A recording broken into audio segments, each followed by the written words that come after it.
George went home to his family for Christmas.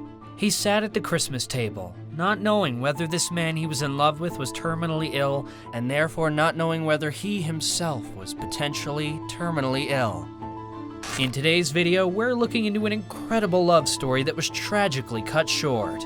George Michael was putting the final touches to his documentary, a deeply autobiographical story detailing his love, loss, court case with his record company, and struggle with fame, just 48 hours before his shocking death on Christmas Day in 2016. In what would become his final message to fans, the tragic star revealed how he was still struggling to get over losing the love of his life, Anselmo Feleppa.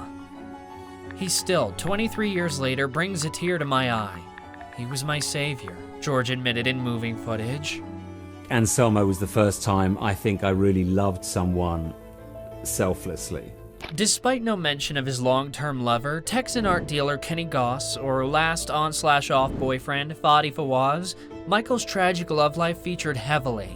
Decades went by, and George still felt that perpetual agony over Anselmo's death. Now, let's go back to the beginning. It was January 25th, 1991, and George Michael took to the stage after Guns N' Roses and Prince to perform to the massive crowd at Rock in Rio, when his life changed forever. At the front of 160,000 people, there was this guy over at the right-hand side of the stage that just fixed me with this look. George later said of the day he met Anselmo, "He was so cute. I was so distracted by him. I stayed away from that corner because otherwise I thought I was going to get really distracted and forget the words." In the days following the Rio performance, 27-year-old singer and fashion designer Anselmo Feleppa fell deeply in love. After George's tour was over, the pair flew back to LA to live together. But before all that had actually happened, George spotted Anselmo in the lobby of his hotel and thought he was unavailable. "The moment I looked at him, I got the feeling he was going to be a part of my life," George said. The bizarre thing was that Michael saw him with a woman and presumed he was straight. "I remember getting on the bus and thinking, that's really odd. I got that little click. I'll never see him again. Why would that happen?" he said.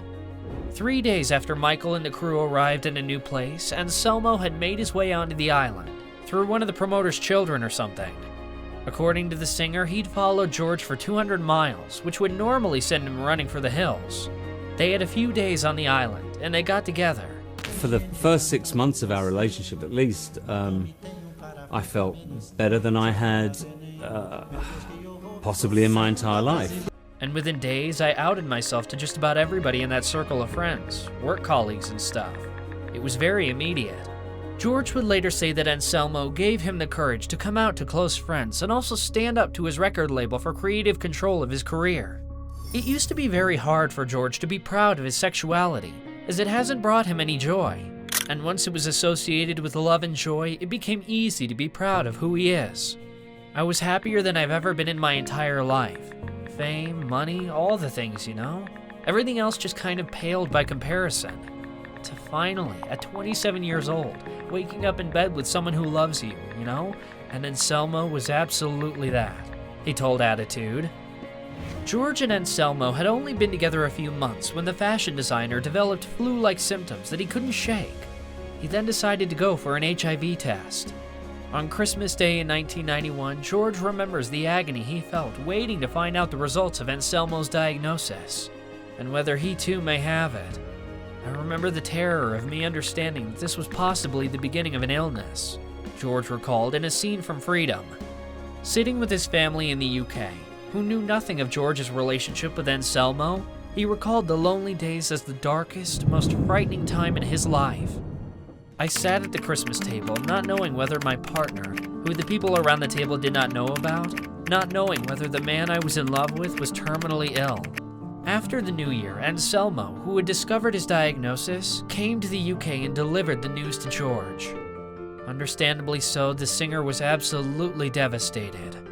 In a horrible twist of fate, Freddie Mercury died from AIDS just a month before Anselmo's diagnosis, and George Michael was asked to sing at his tribute concert in April 1992 at Wembley Stadium.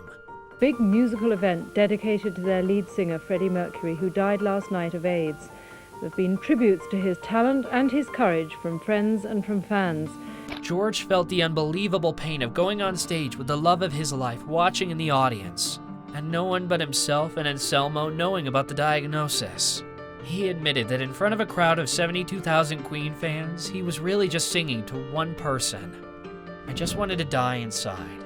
I was so overwhelmed by singing the songs of this man I had worshipped as a child, who had just passed away in the same manner my first living partner was going to experience, he said years later in an interview.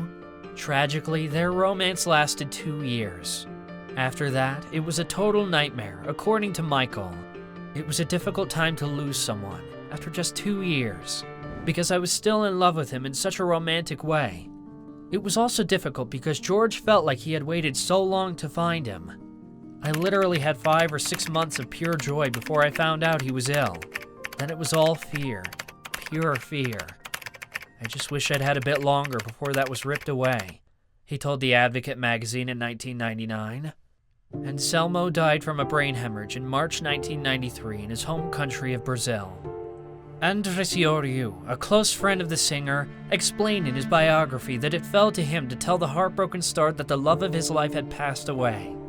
In 1993, Anselmo went on a trip back to Rio to see his family. George and Andrés were in LA.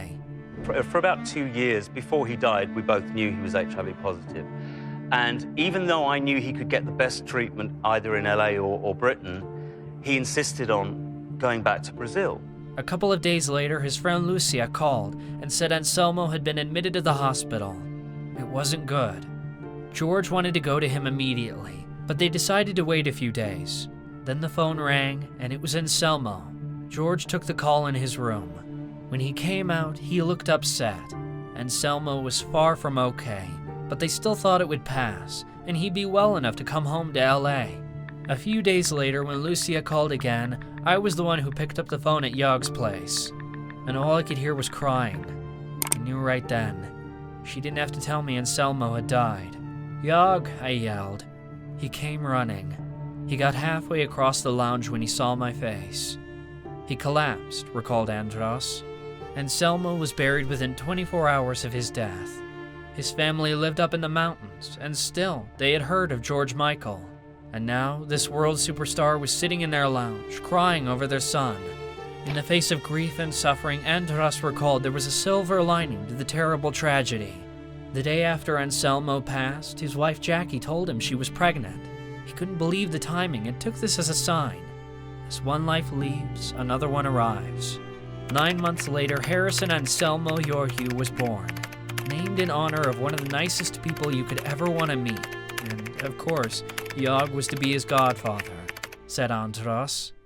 Sadly, the good friends, who had grown up together and called each other cousins, fell out over a silly argument in 1998, leading to the pair's estrangement until George's death. With Anselmo passing, Michael targeted his anger at his record label Sony, taking them to court. Effectively, you sign a piece of paper at the beginning of your career, and you're expected to live with that decision, good or bad, for the rest of your professional life. He lost the case, but he convinced a rival label to buy him out a year later. And in 1996, the English singer released the album Older, which included the tribute to his love, Jesus to a Child. Even though it was a horrendous experience to lose Anselmo, it had been a terrific experience to have my first relationship, he said years later. According to Andrés, George met a lot of people and had several long-term relationships throughout the years, but he never found what he had with Anselmo. After Anselmo, he didn't find real love. I saw how happy they were. I think he was quite lost after Anselmo died. It hit him hard, his friend said. If he hadn't died, I think George would still be here, he added. As always, thanks for choosing us. Spread the word and don't forget to subscribe and click that notification bell for more celebrity love stories. Be well and be kind.